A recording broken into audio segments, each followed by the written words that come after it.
Nous saluons donc, comme nous venons de le dire, les amis qui nous rejoignent sur Internet, en tout cas qui vont trans cette partie de notre culte pendant la semaine, dans ce moment. Nous leur souhaitons aussi les meilleurs vœux, bien sûr, là où ils sont, dans leur pays, dans leur famille, dans leur église, qu'il y ait pour eux aussi une riche bénédiction de la part de notre Dieu. Je vous propose maintenant une lecture dans le Nouveau Testament, dans l'épître de l'apôtre Paul à Timothée. Première épître de Paul à Timothée, et nous lirons dans le chapitre 4. 1 Timothée, chapitre 4, et à partir du verset 1er, tout au début. 1 Timothée, chapitre 4, il est conduit par l'Esprit de Dieu, bien sûr, pour rédiger ces textes, il fait partie des Écritures.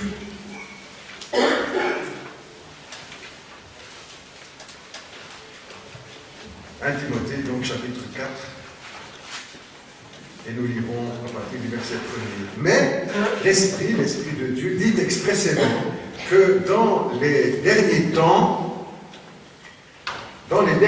quelques-uns abandonneront la foi pour s'attacher à des esprits séducteurs, à des doctrines de démons, par l'hypocrisie de faux docteurs portant la marque de la flétrissure dans leur propre conscience, prescrivant de ne pas se marier, de s'abstenir d'aliments que Dieu a créés pour qu'ils soient pris avec action de grâce par ceux qui sont fidèles et qui ont connu la vérité. Car tout ce que Dieu a créé est bon et ne doit pas être rejeté, pourvu qu'on le prenne avec action de grâce, parce que tout est sanctifié par la parole de Dieu et par la prière.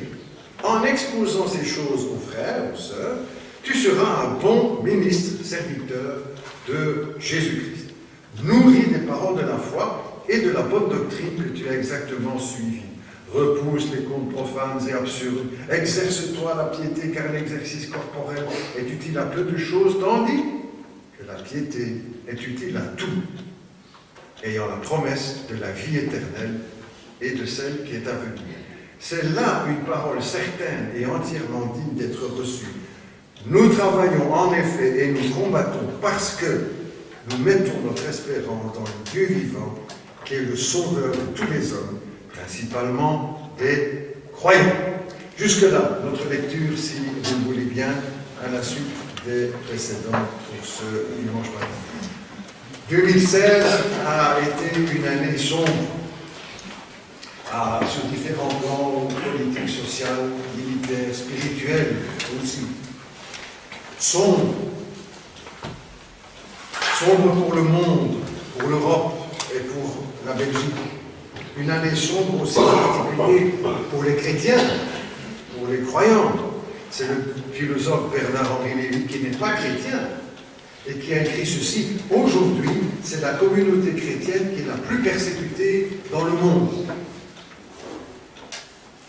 C'est la communauté chrétienne qui est la plus persécutée dans le monde. Une année sombre pour les chrétiens, une année sombre pour les églises, pour notre association d'églises aussi qui est passée cette année par pas mal de turbulences qui ont l'air de s'apaiser au début de cette année nouvelle.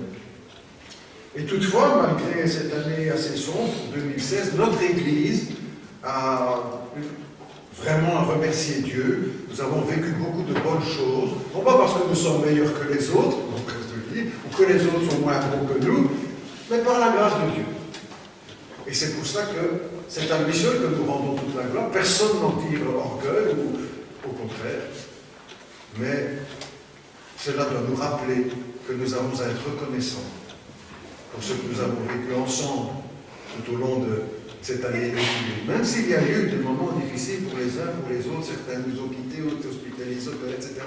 Malgré aussi ces choses, la grâce de Dieu et sa bénédiction nous a accompagnés les uns et les autres et pour cette année prochaine, 2017, premier jour de 2017. Je crois que c'est une des premières fois que nous avons célébré un premier jour de l'an ensemble.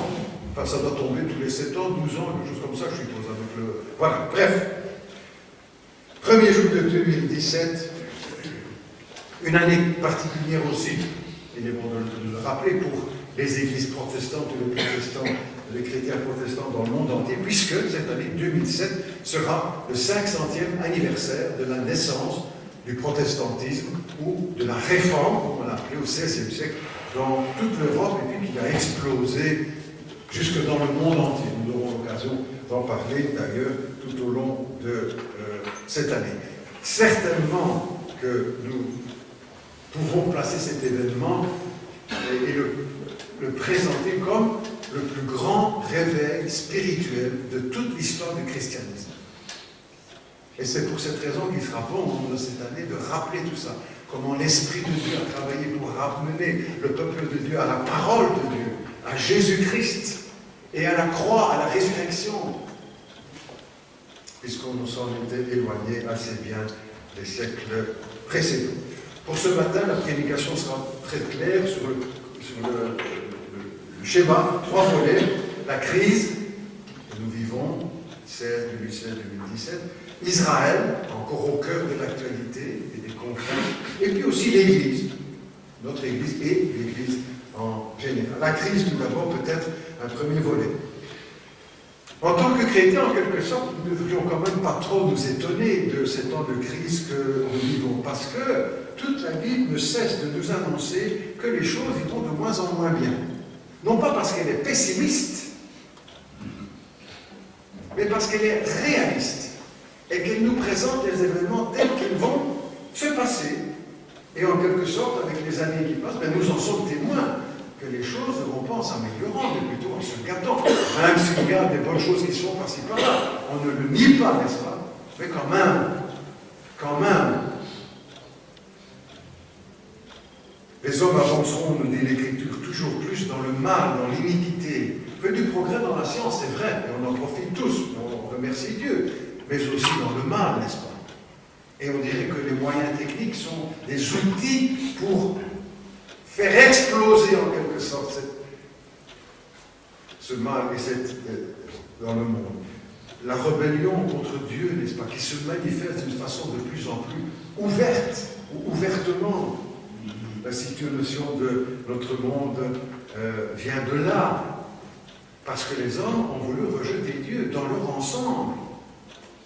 Je me souviens de ce grand discours de Solzhenitsyn, quand vivant à Harvard, il ramenait tout ça au Seigneur, à Dieu. Les hommes ont oublié Dieu. Et de là, la multitude des problèmes que nous rencontrons dans le monde. Nous avons oublié Dieu, il le rappelait plusieurs fois. Mais la Bible nous dit la même chose. La lumière est venue dans le monde,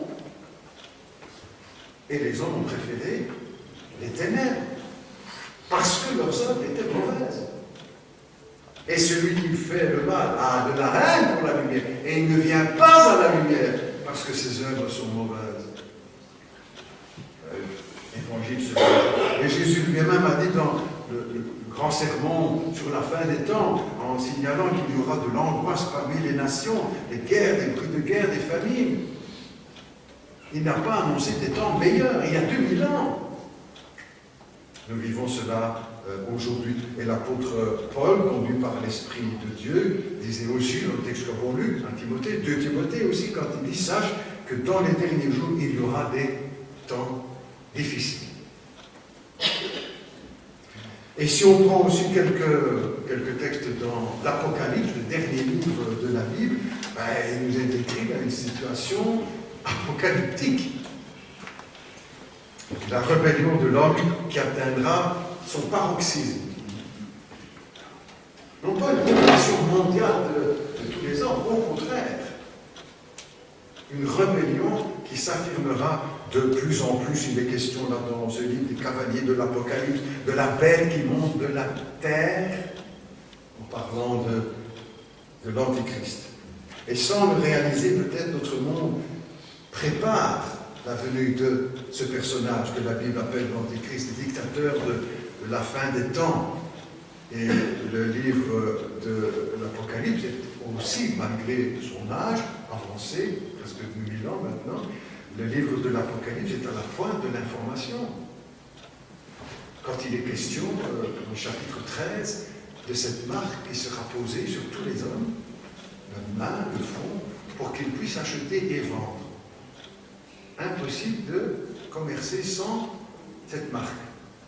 Et ici, de la semaine, vous avez peut-être vu aussi sur la télévision, aux informations, c'était le jeudi 29 décembre, aux informations, 19h sur RTL, un reportage sur une société belge qui a mis au point une puce électronique de la taille d'un grain de riz qui se place sous la peau, entre le pouce et l'index, et qui permet de faire toutes les transactions financières, bancaires, sans avoir besoin d'une carte magnétique. Et tous les employés de la société ont été d'accord de servir de cobaye pour tester cela.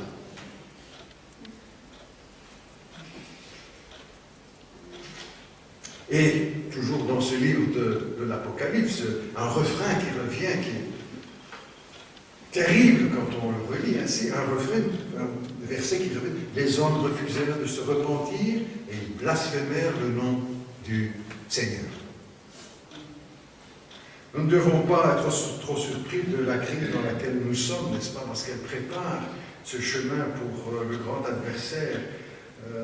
C'est en effet lui qui se présentera comme le Sauveur, le Messie, pour remettre de l'ordre dans notre monde, dans notre société. C'est lui qui prétendra sortir le monde de la crise. Alors, nous ne parlons pas de cela comme pour dire c'est pour demain, c'est pour 2007.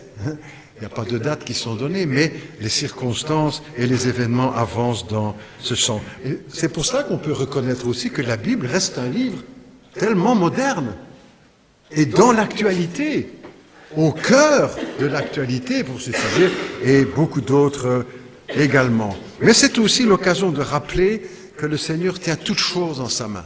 C'est ce que nous croyons, qu'il est le maître de toutes choses, que rien ne lui échappe.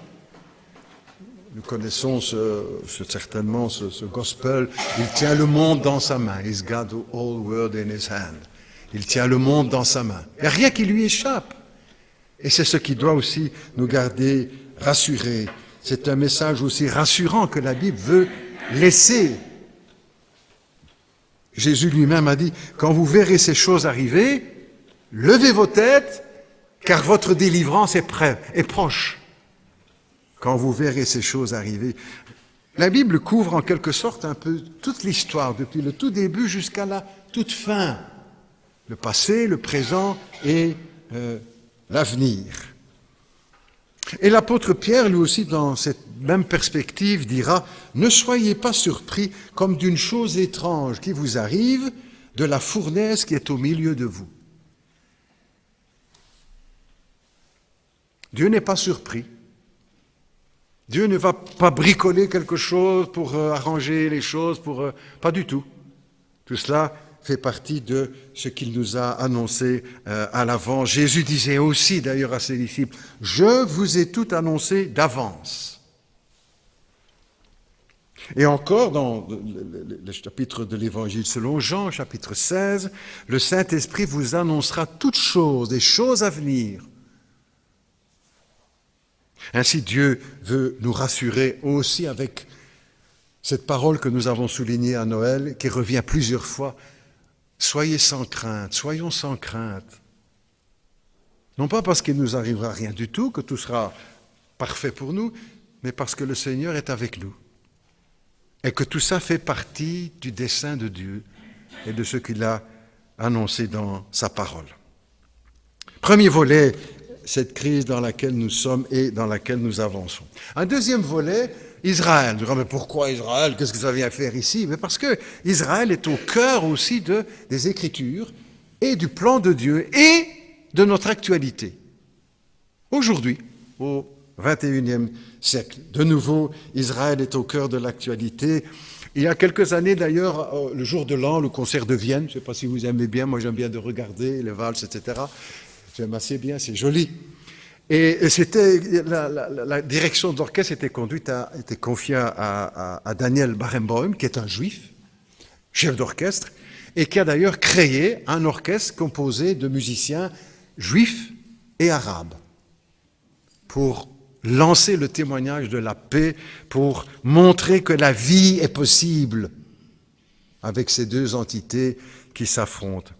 Mais là aussi, il est question de souligner que la parole de Dieu annonce des choses qui sont maintenant au cœur de l'actualité. Déjà, il y a maintenant quelques années, avec le retour d'Israël sur la terre d'Abraham, d'Isaac et de Jacob, comme les prophètes l'avaient annoncé. Après 2000 ans d'exil, après 5 ans d'enfer sous le régime nazi, le retour d'Israël, et duquel, là, ils ne seront plus jamais chassés, dit le prophète. Ce n'est pas les protestants qui inventent tout ça, c'est la parole de Dieu qui en parle, qui l'annonce. Et combien de chrétiens avant nous, n'est-ce pas, avant 1948, le retour, combien ont attendu, savaient que ces choses devaient se passer, parce que la parole l'annonçait. Et puis nous sommes parmi ceux qui, nous, avons eu l'occasion de le voir, cet accomplissement prophétique. On ne cherche pas les implications de tout ça, politique, économique, etc., mais l'aspect spirituel, que tout ça est bien dans la parole de notre Dieu. De même aussi, lorsque les prophètes annonçaient, il y a plus de 500, 600 ans, le prophète Malachie, Zacharie, que Jérusalem deviendrait une pierre pesante pour tous les peuples. Vous savez, pendant 2000 ans d'histoire du christianisme, Jérusalem n'a jamais été une pierre pesante pour tous les peuples. C'était un petit village là, perdu au milieu du Moyen-Orient.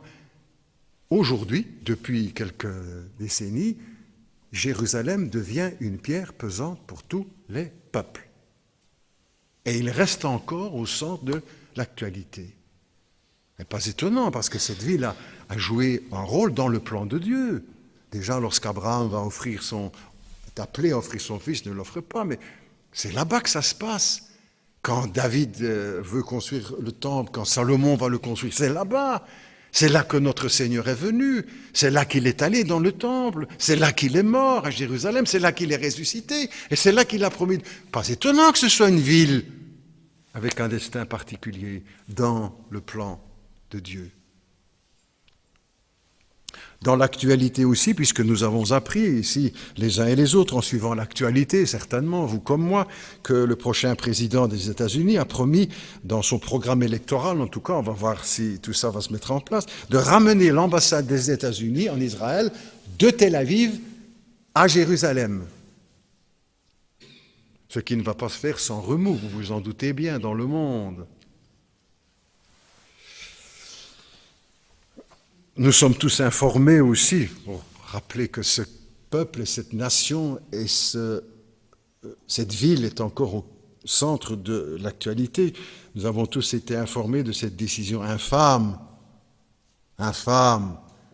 de l'UNESCO, l'organisation chargée de l'éducation, de la culture et de la science, un département de l'ONU, ce vote d'une résolution contre Israël à la demande des nations arabes, affirmant que le mont du Temple et le mur des lamentations à Jérusalem n'a aucun lien avec l'histoire d'Israël. Et le vote est passé.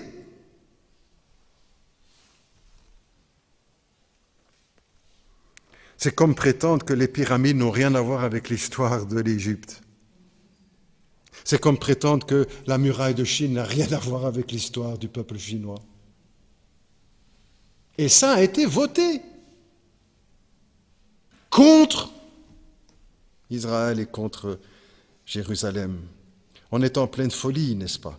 Cela nous montre aussi combien cette haine du monde se dresse contre Israël, contre le Christ, contre Dieu et contre les chrétiens. Parce que tout ceci nous concerne aussi indirectement en tant que chrétiens. Parce que nier que le temple de Jérusalem appartient à l'histoire d'Israël, c'est aussi toucher aux évangiles. Parce que les évangiles nous disent clairement que Jésus est allé plusieurs fois au temple, à Jérusalem. que là il a guéri des malades, que là il a prêché la bonne parole, que là il a chassé les vendeurs, les trafiquants du temple. C'est là aussi que ses parents sont montés pour le présenter au Seigneur, comme la parole l'enseigne, par fidélité aux Écritures. C'est là aussi que les apôtres se réunissaient, même après la mort et la résurrection de Jésus-Christ. Les textes bibliques nous disent qu'ils étaient tous les jours dans le temple à Jérusalem. Ce vote de l'UNESCO est aussi une insulte, n'est-ce pas, aux chrétiens. Et peu de chrétiens ont réagi, vous savez. J'ai lu certains articles, entre autres, qu'on était étonné du peu de réaction du peuple chrétien. Mais c'est notre histoire, c'est l'histoire de notre Seigneur, c'est l'histoire des chrétiens, c'est l'histoire de la parole de Dieu. Peu de réaction. Nous avons quand même aussi réagi au nom de l'Église, etc., notre association auprès de l'UNESCO et de l'Organisation des Nations Unies. Malgré l'absurdité de cette résolution, elle a été approuvée toujours contre Israël. Par contre, jamais un mot contre la Syrie, n'est-ce pas? Pas un mot. Pas un mot contre la Corée du Nord, qui exécute ses ministres au canon ou au lance-flammes. Pas un mot contre l'Iran, qui pratique l'amputation de celui qui est pris à voler, qui a la main coupée.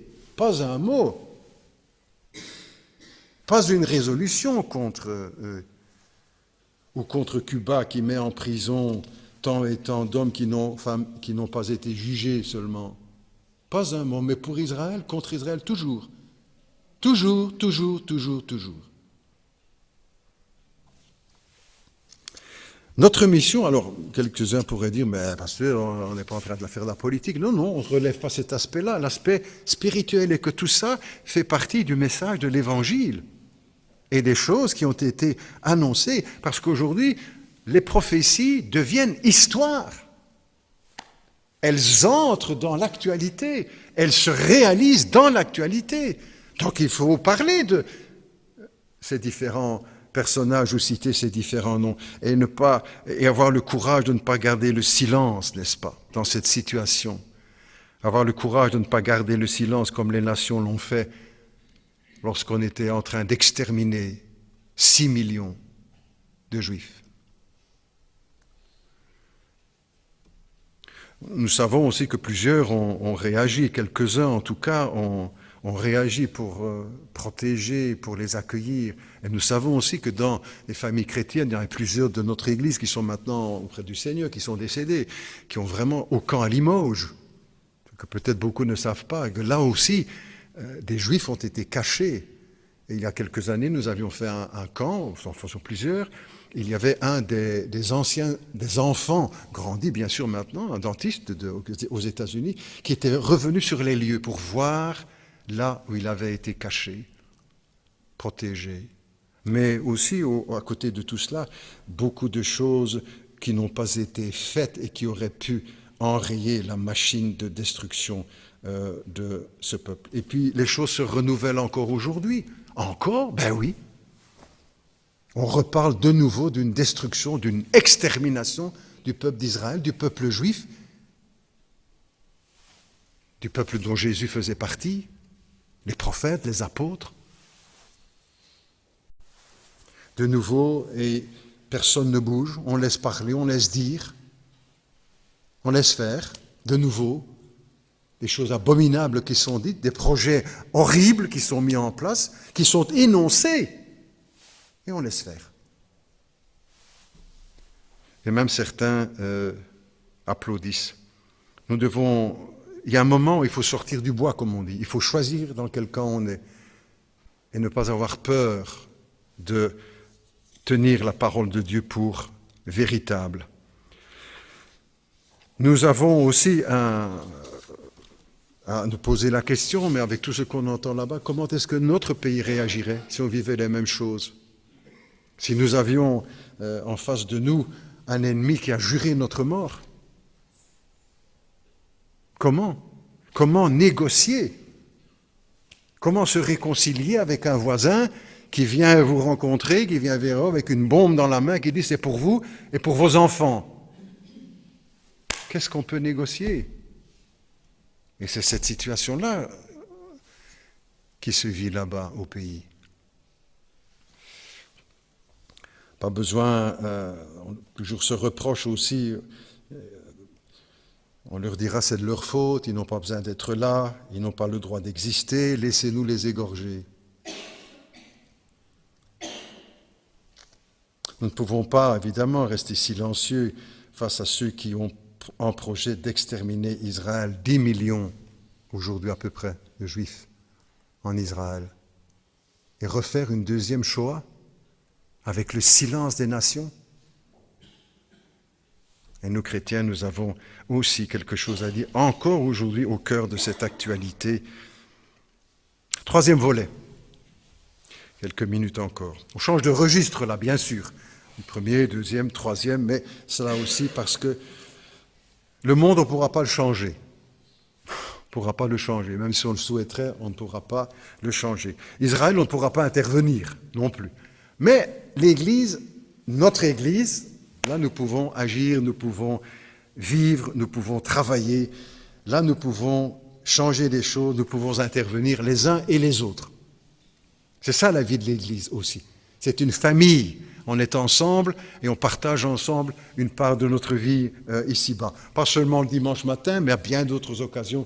On en reparlera là tout à l'heure. Alors là, pour l'Église, le monde n'a pas changé, l'Église pas Israël pas. Mais l'Église, là, il y a du boulot. Il y a des choses à faire, il y a des choses à dire, il y a des choses à proposer, il y a des choses à faire, il y a des choses à réaliser. Et je crois que nous devons, après l'année 2016 et en commençant, nous devons vraiment être reconnaissants pour l'année que nous avons vécue ensemble. Et j'espère, j'essaie de le faire aussi à plusieurs reprises pendant l'année avec l'Église, de nous inviter, de nous stimuler à la reconnaissance pour nous ouvrir les yeux, parce que parfois on vit ça, les choses naturelles, on dit c'est tout naturel, mais non, c'est pas naturel. C'est à provoquer aussi, à déclencher notre reconnaissance à Dieu, au Seigneur pour ce qu'il a fait, pour ce qu'il a donné à notre Église, tout en restant toujours modeste. Vous doutez bien que c'est le genre de la maison, hein, de remercier Dieu pour les bénévoles, pour tous ceux qui ont œuvré dans l'Église, et ils sont nombreux. Quand nous avons notre assemblée d'Église, nous faisons la liste de tous ceux qui sont à l'œuvre. Merci Seigneur, gloire à Dieu. Est-ce que nous sommes reconnaissants pour notre Église, pour votre Église, ce que nous avons vécu, ce que vous avez vécu avec le Seigneur, avec l'école du dimanche, avec les jeunes, avec les ados, Est-ce que nous sommes reconnaissants? Ce serait dommage de commencer 2016 avec peut-être, au contraire, compte les bienfaits de Dieu, nous l'avons chanté là tout à l'heure. Je parle plus spécialement pour la vie de notre Église, où nous avons participé les uns et les autres d'une façon ou d'une autre. L'Église pour remercier le Seigneur, pour ceux qui ont œuvré, pour ceux qui ont prié, pour ceux qui ont donné, pour ceux qui ont fait les trois. Vraiment la reconnaissance. Et pour ma part, même si tout n'a pas été merveilleux, qu'il y a encore des choses à arranger, je vous assure que devant le Seigneur, je suis vraiment reconnaissant. Ce n'est pas de la démagogie que je suis fait ici, je suis vraiment dans la reconnaissance devant Dieu, de ce qu'il accorde, de ce qu'il donne, de ce qu'il bénit. Et nous, et toi, je l'espère. En tout cas, les quelques moments ici, j'évoque cela pour que ça stimule aussi notre reconnaissance, notre louange à Dieu, pour nous ouvrir les yeux, dire « Ah, c'est vrai, ben, ça on ne s'est pas rendu compte, ben, ça non plus ». Merci Seigneur pour ce qui s'est passé, pour tout ce que nous avons vécu. Heureux de l'excellente collaboration aussi avec l'école Les Perles. Parce que ça aussi c'est un jeu important, un moment important dans la vie de l'Église. Cette collaboration avec l'Église. Qui a commencé il y a 7-8 ans avec 7 enfants. 7. Maintenant ils sont 190. Mais c'est à bénir Dieu, n'est-ce pas? De bénir Dieu et toute l'équipe et la collaboration qui se fait entre l'Église et l'école, parce que ça se gère aussi tous les jours, et vous savez, même dans la vie d'un couple, il y a des jours où ça ne va pas toujours comme on voudrait. Mais on règle ça, on vit ça aussi dans la communion et dans un même esprit de service. Église et école, école et église. Tout en étant indépendants, n'est-ce pas?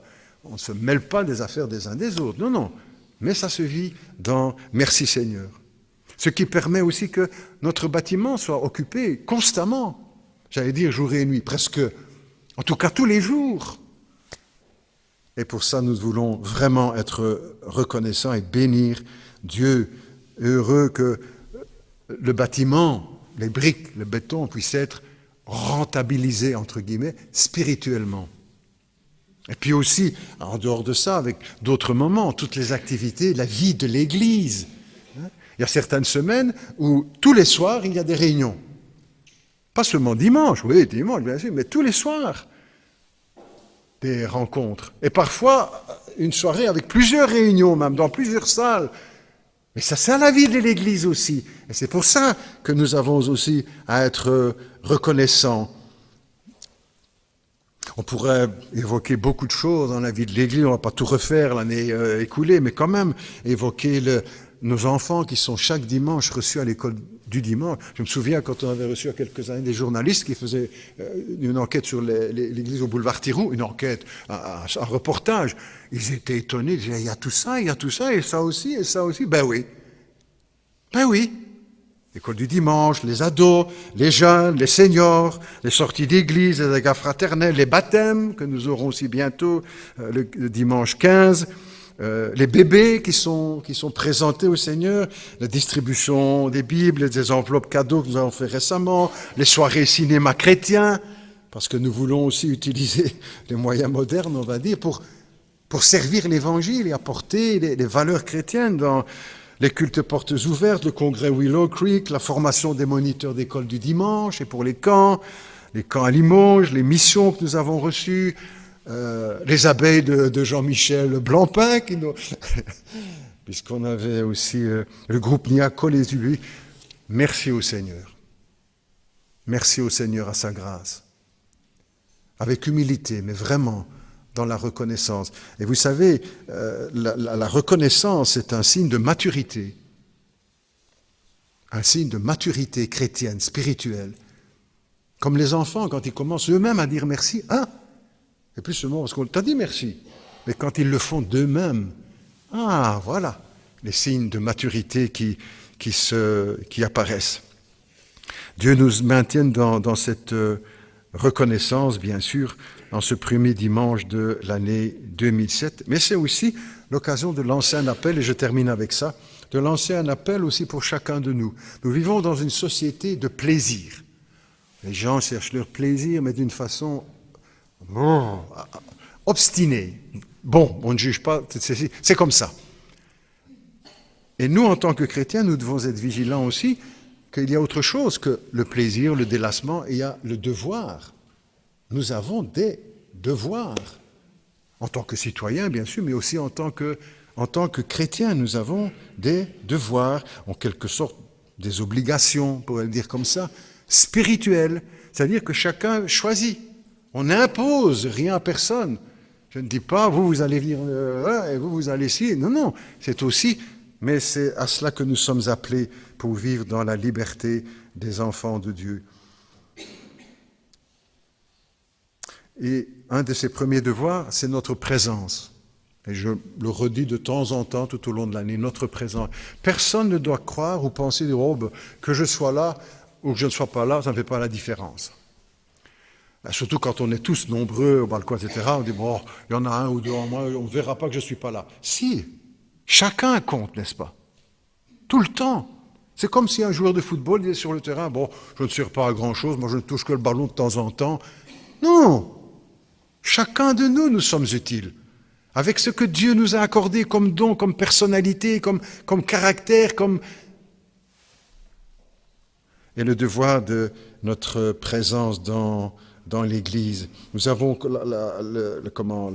la devise de la Belgique, l'union fait la force.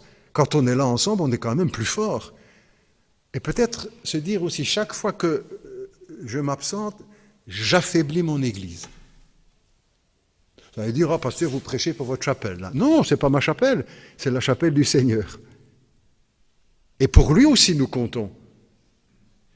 Bien sûr, tiens, il n'est pas là, Jean-Pierre. Tiens, Isabelle, on ne la voit pas. Tiens, où est-elle?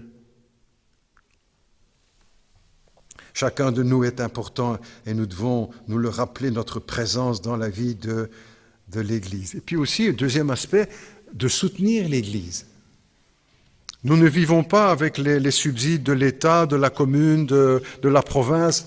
Ce n'est pas comme ça que la Bible nous l'enseigne. L'Église vit par l'Église. C'est notre place, c'est notre tâche aux uns et aux autres.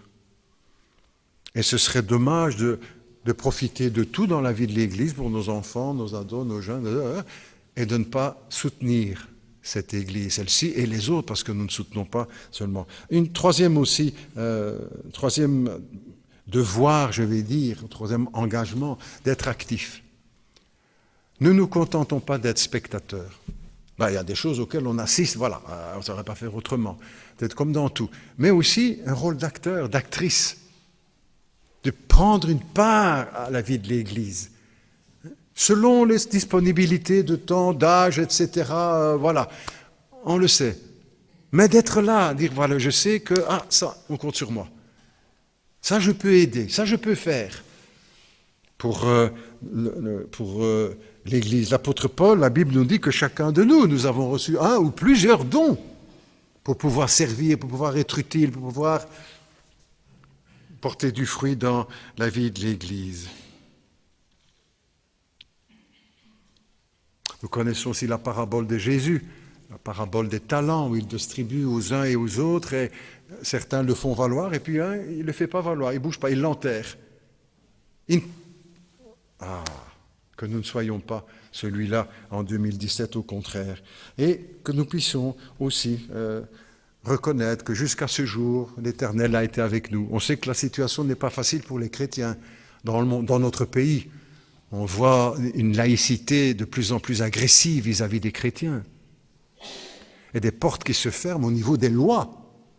Des lois qui sont votées pour interdire ceci, interdire cela. Donc nous le savons bien. Jusque-là, le Seigneur, Dieu nous a secourus. Ebenezer, c'est le mot de la Bible.